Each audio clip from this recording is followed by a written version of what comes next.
भारत के ऑपरेशन सिंदूर के बाद से पाकिस्तान में लगातार भूकंप आ रहे हैं।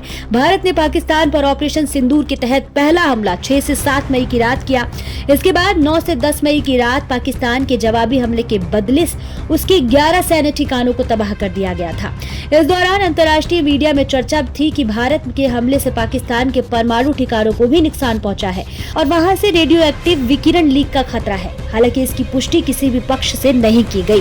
तब से पाकिस्तान लगातार भूकंप के झटके झेल रहा है। वैसे तो मई महीने से ही पाकिस्तान में भूकंप की झड़ी लगी है। मई में दर्जनों बार पाकिस्तान के अलग अलग इलाकों में भूकंप के झटके लगे। वहीं जून में 60 बार भूकंप के झटके लग चुके हैं। पाकिस्तान के सिंध प्रांत स्थित कराची शहर के निवासी अब भी जून में आए दर्जनों भूकंप के झटकों से पूरी तरह उबर नहीं पाए हैं।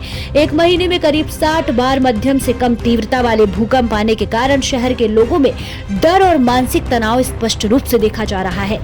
कराची के महापौर मुर्तजा वहाब ने बताया कि 2 जून से 22 जून के बीच लगातार आए भूकंपों ने लोगों को गहरी चिंता में डाल दिया है। लोग अब भी घबराए हुए हैं। लोगों को डर है कि कभी भी कोई बड़ा भूकंप आ सकता है जो उनकी जिंदगी को तबाह कर सकता है। पाकिस्तान मौसम विभाग के अनुसार 60 से 33 भूकंप कराची के मलीर क्षेत्र और उसके आसपास के इलाकों में आए हैं। इसके अलावा Qaidabad, Landhi, Gadap, DHA city, DHA Karachi और कोरंगी में भी कई भूकंप दर्ज किए गए हैं। 2 जून को अकेले 10 भूकंप आए, 3 जून को दर्जनों झटके और 22 जून को अंतिम 6 भूकंप आए, जिनमें से 4 की तीव्रता 3.0 से अधिक थी। बार बार आ रहे भूकंप से स्थानीय लोगों में भय का माहौल है।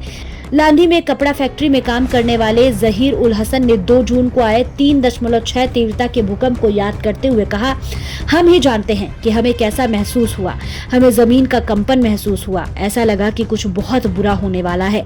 जब आपके आसपास इतने भूकंप आते हैं तो तनाव और चिंता होना स्वाभाविक है।